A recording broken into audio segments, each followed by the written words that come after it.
Эрхэм үзэгч та бүхний амрыг ирээ.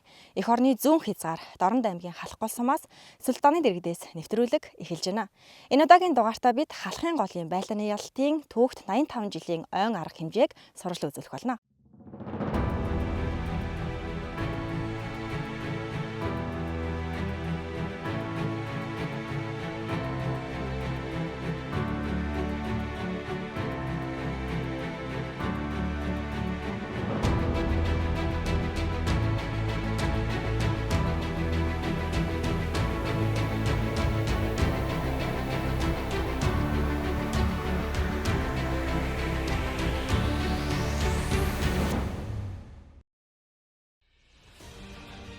Халахын голын байлдааны ялалтын түүхт 85 жилийн энэ онд тохиож Монгол зөвлөлтийн дайчид хамтран эрдэм шинжилгээний хурал, тактикийн хээрийн сургууль, тойрон аялал, ёслолын жагсаал зэрэг 30 гаруй томоохон арга хэмжээг зохион байгууллаа. Үүний нэг хэсэг нь Дорнод аймгийн Чой усан хот болон Халах гол суманд 8 дугаар сарын 27-28-ны өдрүүдэд болсон баярын арга хэмжээ юм. Халахын голын дайнд Монгол Оросын цэргийг командалж оролцсон зөвлөлт холбоот улсын 4 удаагийн баатар, бүгд найрамдах Монгол Ард улсын баатар Маршал Жоков Жанжны хөшөөний нээлтийн ёслол Дорнод аймгийн Чой усан хотод 8 дугаар сарын 27-ны өдөр эхэллээ. Бид бүхний нээж байгаа нь зөвлөлт холбоот улсын 4 удаагийн баатар Монгол улсын баатар Жоков Жанжин бол халах голын байлдаанд Монгол Оросын цэргийг командалж оролцож байсан ийм түүхтэй хүн.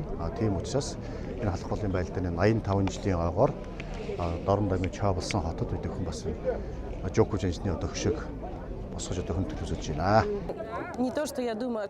Би Монгол улсад 2 дахь удаага ирж байна. 5 жилийн өмнө халах голын байлдааны ялалтын 80 жилийн ойд ирээд маш олон найзуудтай болсон. Тэр цагаас хойш өөртөө зорилго төвшүүлж зөвхөн Жоков Жанжны тухай биш, халах голын дайныг залуу хойч үедээ таниулж байх ёстой гэдгийг ойлгосон. Үүний дараа халахын голын байлдаанд оролцсон зөвлөлтийн нисгэгчид болон Монголын дайчдад зориулсан хөшөөнд цэцэг өргөн хүндэтгэл үзүүллээ. Тэртээ 85 жилийн өмнө харийн түрэмгийлэгчдийн эсрэг эх орноо хамгаалan халуун аймаг бүлээн цусаа үл хайрлан тэмцсэн үнэн түүхийг өнөө цагийн бид дурсан санаж үеийн үедээ мартах учиргүй лээ. Даан хүрээнд бол 2-3 төрлийн арга хэмжээүүдийг хийлээ. Нэг тэгвэл ойн бэлтгэл ажлын хүрээнд хөшөө дурсгалаа, сэргээн засварлах. За зарим хөшөө дурсгалуудыг бол бүрэн засварлах ажлуудыг бол хийж дууслаа. За ер нь халах голын энэ түүхт энэ дайныг бол за манай Монгол улсын тусгаар тогтнол үндэсний аюулгүй байдалтай салшгүй холбоотой учраас ер нь монголчуудын ойг бол тэмдэглэж явах ёстой гэж би хувьдаа боддог. Мөн энэ дайнд амирхтсан баатруудыг бас алдаршуулж алдар гавьяаг нь хойч үедээ бас дурсгах ажлыг бол ер нь ойн хүрээнд гэлтэхгүй ер нь бол тогтмол зохион байгуулах зүйтэй болов гэж боддог. Тэгээ энэ үднээсээ манай дорнодчууд ер нь энд ойг бол их ачаалагдал өгж энэ ойн хүрээнд бас цуврал олон арга хэмжээтэй зохион байгуулж тэгээ залуучуудад энэ дайны түүхийн талаар бас ойлголтыг өгөх зайлшгүй шаардлагатай гэж боддгоо. Дорнод аймгийн Чой усан хотын Монгол дайчдын хөшөөний дэргэдэх талбайд үзэгч олон цуглаж цэргийн ёслолын жагсаал эхэллээ. Ёслолын жагсаалд халахын голын байлдаанд оролцсон Монгол ардын хувьсалт цэргийн нэгтгэл ангиудын байлдааны тугийг залж араас нь Монгол улс, Оросын улбаны улсын зэвсэгт хүчний анги салбарууд алхлаа. Энэ жагсаалд Хилийн цэргийн Тэг 132, Тэг 198, Тэг 306 дугаар ангийн хилчид, Уцаа цэргийн аль паагчид, Ахмад хилчид оролцож үлээвэр хөгжмийн аянд сүрж авлантайгаар алхлаа. Мөн ёслолын жагсаалд хил хамгаалах ерөнхий газрын сэтгэл зүйн хангалтын хилцээний ахлах офицер хошууч Доржотраар командлуулсан дайчин нөхөрлөлийн замаар тойрон аяллаа багийн 90 гаруй оролцогчид алхсан юм а. Тэдний баг ингэж ярьлаа. Орос Монголын залуучуудын тойрон аялал маань анх 2004 онд анхныхаа ээлжийг зохион байгуулж явуулж ирсэн. Өнөөдөр бид 6 дугаар ээлжээ зохион байгуулад халах гол сумдаа очиад ингээд тойрон аялаад явж байна. Хилийн цэрэг маань энэ жилийн 6 дугаар ээлжийн тойрон аяллаа бүрэлдэхүүнд бол маш ихээр туслан дэмжлэг үзүүлж байгаа. Бид бүгд байрлалд, бид бүгд энэ бүрэлдэхүүний хооллолт, энэ зохион байгуулалтыг маш их дэмжиж зохион байгуулсан хил хамгаалах ерөнхий газрынхаа удирдлага хамт олонд 6 дугаар ээлжийнхаа бүрэлдэхүүний нэрийн өмнөөс халуун баяр хүргье. Манай хүүхдүүд ирэхдээ сэтгэл нэлээд өндөр байгаа. Өмнө нь одоо Орос хүүхдүүдтэй хамтарсан юм дөрөв аяллаар оролцож байгаагүй. Энэ удаагийн аялал маань дандаа цэргийн сургуулийн сонсогч нар Монгол талаас орж байгаа. За Орос улсын талаас бол ямар нэг цэргийн сургууль төгсөөгүй энгийн ард иргэд хүүхдүүд оролцож байгаа учраас за дээрэс нь олон найз нөхдийн хөрөөгөө одоо дэлж байгаа учраас манай хүүхдүүд нэлээд тийм өндөр сэтгэлтэй явж байгаа. Анх удаага бол ерөөхдөө энэ тойрон аялалд оролцож байна. Тэгээ сургуулийнхаа нэрийн өмнөөс ингээд оролцоод яг үед хингийн Орос сонсогч нартай ингээд аялалд яваад олон газруудыг үзээд явна гэдэг бол бас сургуулийн нэрийн өмнөөс бол нэр төрийн хэрэг байлаа. Дурсгал тийм газруудаараа яваад энэ шөө дурсгалуудыг үзээд түүх соёлтой танилцаад бидний өвөг дээдс ямар хүмүүс байсан бэ гэдэгт илүү танилцаад ингээд мэдлэгээ дэвшлүүлээд явна гэдэг бол бас бидний энэ аялал маш давуу тал болж байгаа. Энэ тойрон аялалд хамрагчнаар бол сэтгэл маш өндөр байна. Тэгээд явж үзээгүй зөндөө газраараа яваад тэгээд зөндөө олон найзтай боллоо. Хамгийн гоё газар нь бол юу халах гол юм бэл. Өвөг дээдсээрээ бахархаар тэгэл өөрөө одоо 2 жилийн дараа ингээл улсын хилээ тодорхой шиг хариуцсан хамгаална. Улсын хилийг тасралтгүй зохион байгуулна. Гоё юм бэл.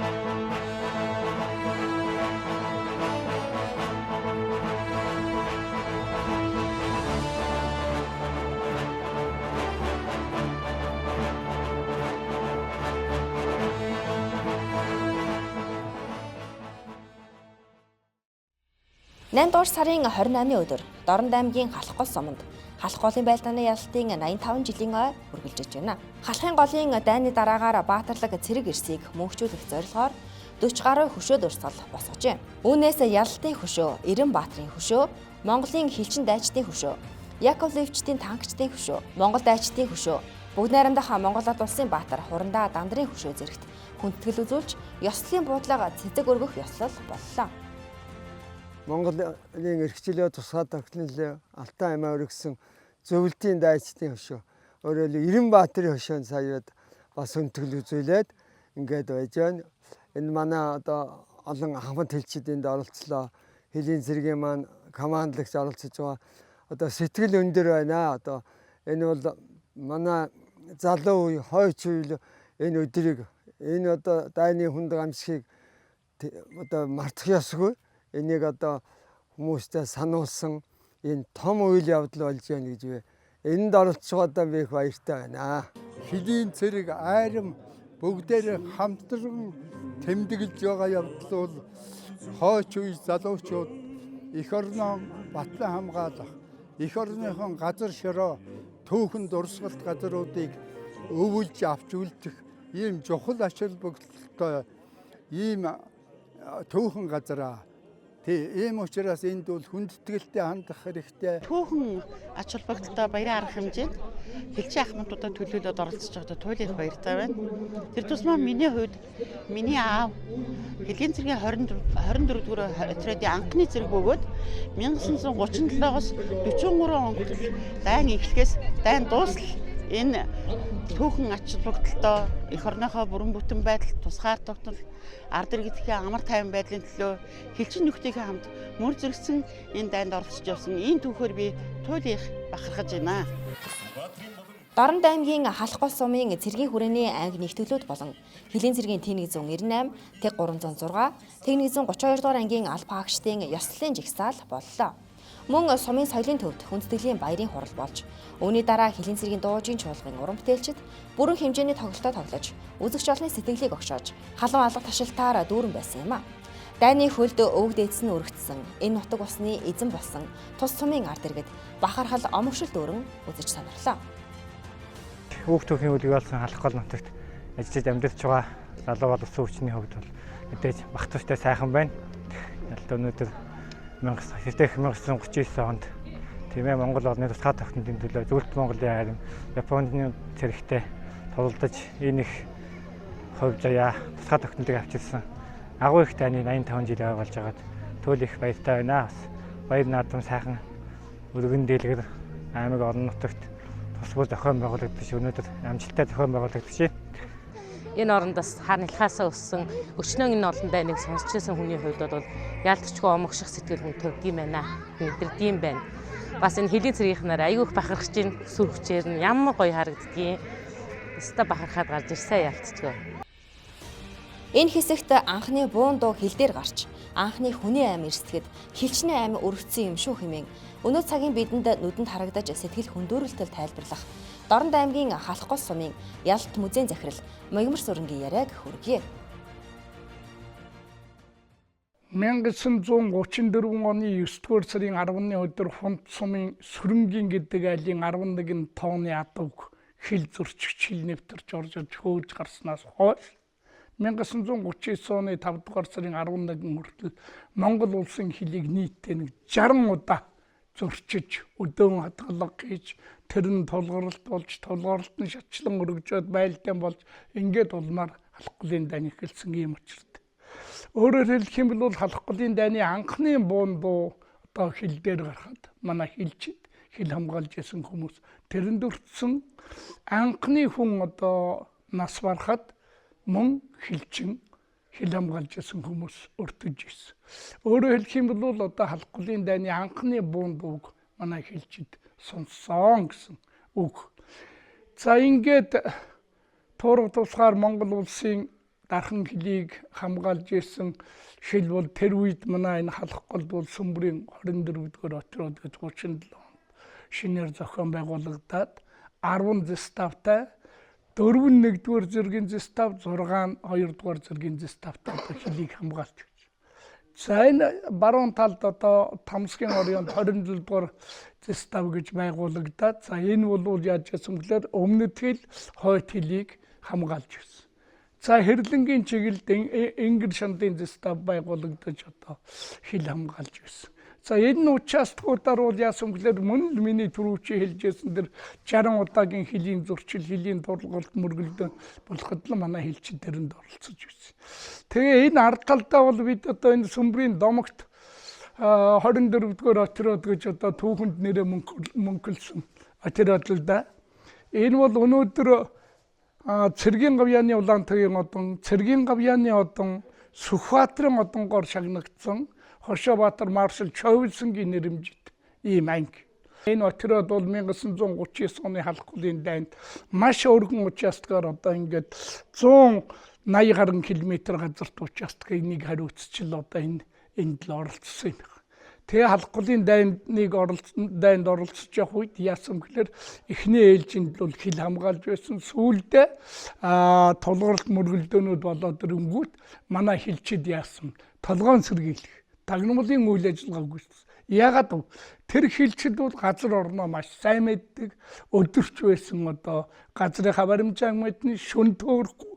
Хоёрдугаарт энэ гол усыг гатлахад олон удаа энэгээр гаталж исэн учраас хаана гаран байдгүй, хаана гүн байдгүй гэдгийг мэддэг. Ийм онцлогтой байжээ гэж. За ингээд халахгүй дайнд одоо ялалтаар төгсөөд мөн хилчид энэ дээрээ үлдээд Монгол улсынхаа хилийг л одоо хамгаалж байсан. Сумын төвөөс холгүй түүхтэр Римазовын өндөрлөг бий. Энэ газарт хошууч Римазовын командлсан 149-р буудлын хороо олон удаагийн ширүүн тулалдаанд оролцож ялалт байгуулсан билээ. Иймд шинжлэх ухааны академийн археологийн хүрээлэн, Батлан хамгаалах их сургуулийн эрдэм шинжилгээний хүрээлэн, Хэлийн цэргийн хил судлалын хүрээлэн хамтран халах голын бүс нутгийн түүх соёлын дурсгалыг бүртгэн баримтжуулах төслийг анх удаа мэргэжлийн хүрээнд эхлүүлж хайгуул судалгаа хийхээс гадна сорилын малталгаа хийж байгаа юм байна. Цэргийн археологийн судалгаа гэдэг бол бас өөрөө онцлогтой байна. Тухайлх юм бол дайн болсон газар орон дээр судалгаа за түнчлэн түүхийн одоо баримт дээр үндэслээд ингээ явуулж байгаагаар бол онцлогтой байна. Тэгэхээр өнөөдрийн одоо энэ хүн одоо судалгааны үр дүнд бид бүхэн одоо цэргийн эд хэрэгслийг тэр дундаа цэргийн зэвсгийн эд хэрэгсэл, химийн эд хэрэгсэл, за хүнсний тайбал хэрэгсэл болон инженерийн эд хэрэгслийг одоогоор бол бид бүхэн одоо олж тогтооод байна. Археологийн малтал судалгаа эхлүүлснээр бол тухайн дурсгал газруудын түүхэн газар зүйг зураг үлдэх мөн тухайн олдруудын хадгалт хамгаалтыг бол сайжруулахын юм зорилготой. За тэгээд үндсэндээ малтал судалгааны хайгуул судалгааны ажил маань үндсэндээ 3 газарт бол явагдаж байна. За Хороо өндөр, Римазовын өндөрлөг. За та бүхний харж байгаа энэ эсвэл аргинзогийн өндөрлөг байгаа. Энэ өндөрлөг 3 том өндөрлөгөөс л бүтдэг. Гол өндөрлөг нь хотлынх нь урт талд нь бол ийм 3 өндөрлөгөөс бүтэж байгаа. За бид хэдүүл энд бол 2 км талбайд бол хайгуул судалгааны ажлыг бол хийж гүйцэтгэсэн байгаа. За тэгээд хайгуул судалгаа хийсэн талбайгаа бол 200 м-ээр өргөлөөд ингээд бол өргөт ийм хайгуулын ажлыг бол хийгээд тухайн хайгуулын явцад бол нягтрал ихтэй байгаа газарт бол малтлах судалгааны ажлыг бол эхлүүлээд амжилттай эхлүүлээд байна. Халахын голын байлдаанаас бүгд найрамдах Монгол Ард улсын Баатар хэмээх эрхэм алдар цолыг Пунцгийн Чогдон, Дүгрийн Гуйлан, Норблийн Жамба, Инхийн Шийлэг, Самдангийн Төмөрбаатар нарын эрэлхэг хилчид хүрсэн бөгөөд 500 гаруй хилчид байлдаанд оролцжээ. Үүнээс Хилийн цэргийн Т198, Т132 дугаар анги, Монгол улсын Хошоо Баатар, Маршал Хорлоогийн Чой басангийн нэрэмжит, Хилийн цэргийн Т306 дугаар анги, бүгд найрамдах Монгол Ард улсын Баатар, Хурандаа, Пунцгийн Чогдонгийн нэрэмжит ангиар тус овоглогдсон байдаг. Мөн тус 3 ангийн 4 салбар төрийн одон медалаар шагнагдаж, бүгд найрамдах Монгол Ард улсын Баатарын нэрэмжит болсон түүхтэй.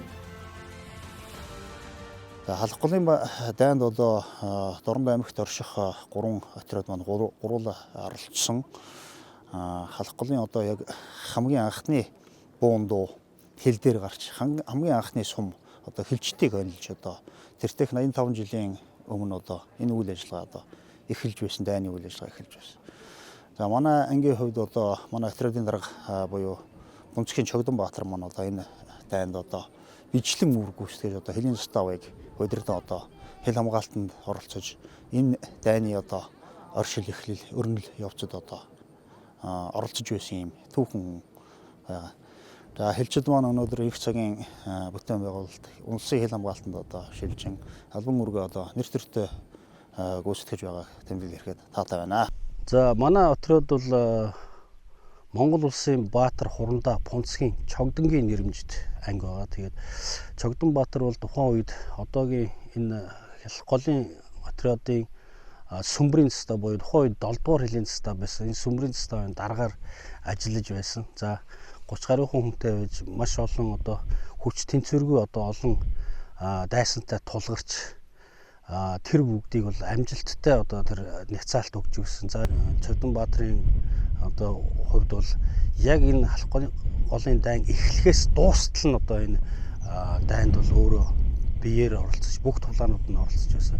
За Чогдон Баатарын бас нэг онцлог юу гэхээр 1948 онд дайны дараа Токиод болсон одоо гэмт хэрэгтнийг шүүх хуралд бол оролж одоо цусгүй тулааныг хийжсэн тийм онцлогтой. За хамгийн сүүлд одоо бичсэн түүх сударт бичсэн дурдтгалаас харахад бол хамгийн хэцүү нь бол одоо энэ шүүх хуралд оролцож одоо энэ Японы одоо энэ гэмт хэрэгтнүүдийг шүүх хуралд оролцох нь маш хэцүү байсан талаар бол бичсэн байдаг. За Халахын голын дайнд бол манай хилчид бол маш одоо өөр ролтой оролцсон байдаг. За манай отрядын хариуцсан хэсэг манай 6-7 дугаар заставын хариуцсан хэсгээр одоо японочууд тогтолж орж ирж ирснийг олон удаагийн тулгалтыг одоо няцааж ирсэн. Энээс болоод Монгол улсын хилчин баатрууд одоо төрсэн байдаг. За Монгол улсын Баатар, Пунцгийн Чогдонгийн нэрэмжит манай 7 дугаар застав. За мөн Монгол улсын Баатар, Самдангийн Төмөрбаатарын нэрэмжит манай 6 дугаар застав бол яг энэ одоо Халах голын байлдаанд одоо олон удаагийн тулгалтад оролцож ирсэн ийм түүхтэй ийм одоо 2 застав байдаг. За тэгээд тэр утгаараа манай 7 дугаар застав байлдааны говийн Улаантүргийн одонгоор ийм шагнагдсан бас түүхтэй. Ийм учраас энэ одоо инх цагийг одоо авчирсан энэ сайхан баатарлаг үйл говийг одоо бид бүхэн одоо мартах учиргүй. Өнөө цагийн одоо энэ сайхан бидний аль пааж байгаа энэ ил хамгаалалт байгууллага Хилийн цэрэг бол өнөөдөр өссөн дэвжээд маш одоо их өнгөлөг одоо сайхан болсон байгаа. Энэ бол манай тэр одоо тэр үеийн одоо хилчдийн одоо бахархам сайхан одоо бидэндээ үлдээсэн хамгийн том бэлэг. Хоёр алхаад л сумны хонгой таарах халахын гол хайласт махан. Харийн дайснаас хамгаалж чадсны баталгаа болж сүрлэгээр оршино. Энэ бүс нутгийг инх цагийн хилчид одоо ч хамгаалсаар байна. Монгол улсын хил тайван байна.